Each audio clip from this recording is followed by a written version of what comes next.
क्या आपने कभी सोचा है कि आप कौन हैं, कहां से आए हैं और क्यों आए हैं?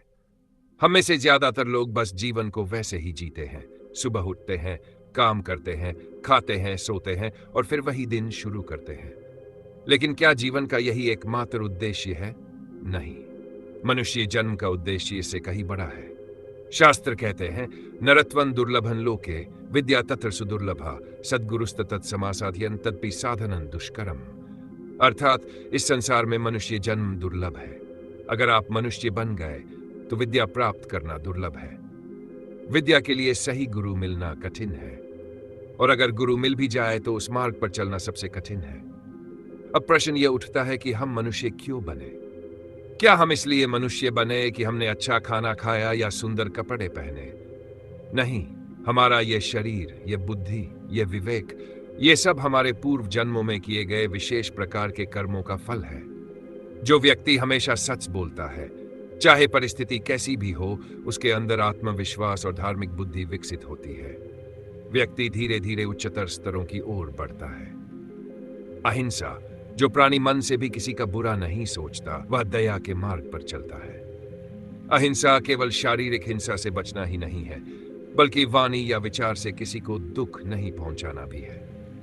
सेवा और परोपकार सबसे बड़े कर्म है। जब व्यक्ति बिना किसी अपेक्षा के दूसरों की मदद करता है, तो वे कर्म समय के साथ उसकी चेतना के स्तर को बढ़ाते हैं। ईश्वर की भक्ति और नाम जप। जीवन में चाहे कोई भी परिस्थिति क्यों न हो, अगर वह अपने हृदय में प्रभु को याद करता है, उनका नाम जपता है, तो वह धीरे धीरे सांसारिक मोह माया से ऊपर उठने लगता है। गुरु सेवा और आत्मनिरीक्षण।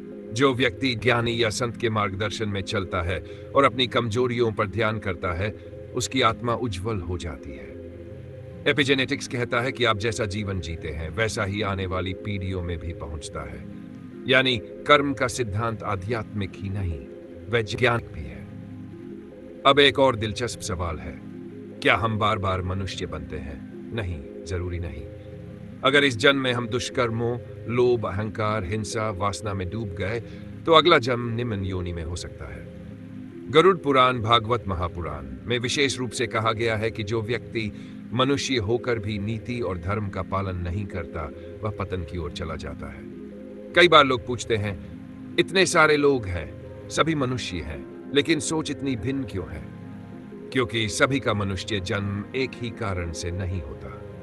कुछ पूर्व जन्म की साधना का परिणाम होते हैं, कुछ पूर्व जन्म के अच्छे कर्म का परिणाम होते हैं, और कुछ को यह जन्म किसी पुण्यात्मा की संगति में आने से मिला है। इसलिए सोच, स्वभाव, लक्ष्य में अंतर होता है।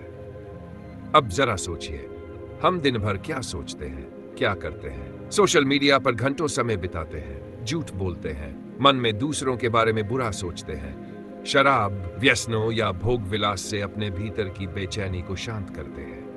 क्या यही वो जीवन है जिसके लिए हमें लाखों अलग अलग योनियों से गुजरने के बाद ये जन्म मिला है? भाई, ये जीवन बड़ा है, ये जीवन बड़ा है। पहचानिए कि इस जीवन में आपके पास ज्ञान, प्रेम, आत्मचिंतन और सबसे महत्वपूर्ण, अपने कर्मों को पलटने की शक्ति है। अगर आप अभी से अच्छे कर्म करेंगे, तो अगला जीवन भी आगे बढ़ेगा, और इस जीवन में भी आपको शांति, संतुलन और सत्य का बोध होगा। तो आज का वीडियो सिर्फ ज्ञान नहीं, बल्कि एक आईना है। अगर आपने इसे अब तक देख लिया है, तो यकीन मानिए आपकी आत्मा जाग चुकी है। फिर खुद से वादा कीजिए, मैं इस मानव जन्म का सदुपयोग करूंगा, सच्ची सेवा और साधना के मार्ग पर चलूंगा। और नीचे कमेंट में लिखिए कि मुझे अपने जीवन में क्या चाहिए। मैं ये वीडियो भगवान के चरणों में समर्पित करता हूँ, और कृपया इस वीडियो को एक बार ऐसे किसी भी व्यक्ति को अवश्य दीजिए जो जीवन में दिशा की तलाश कर रहा है, क्योंकि ज्ञान की एक चिंगारी किसी में भी पूर्ण परिवर्तन ला सकती है। मिलते हैं अगले भाग में। तब तक याद रखें, मनुष्य होना एक विशेषाधिकार है, लेकिन मानवता को जीना ही सच्चा धर्म है। अगर आज की बातों ने आपके अंतर्मन को स्पर्श किया हो, तो इसे केवल एक वीडियो की तरह न देखें, इसे एक संदेश बनाएं। कमेंट में बताएं कि आपने क्या अनुभव किया, क्या बदलना चाहते हैं, और इस यात्रा में आप क्या संकल्प लेते हैं। और हाँ, इस वीडियो को कम से कम एक ऐसे व्यक्ति तक जरूर पहुंचाएं जो आज किसी उत्तर की तलाश में है, क्योंकि हो सकता है वही एक क्लिक किसी जीवन का मोड़ बन जाए।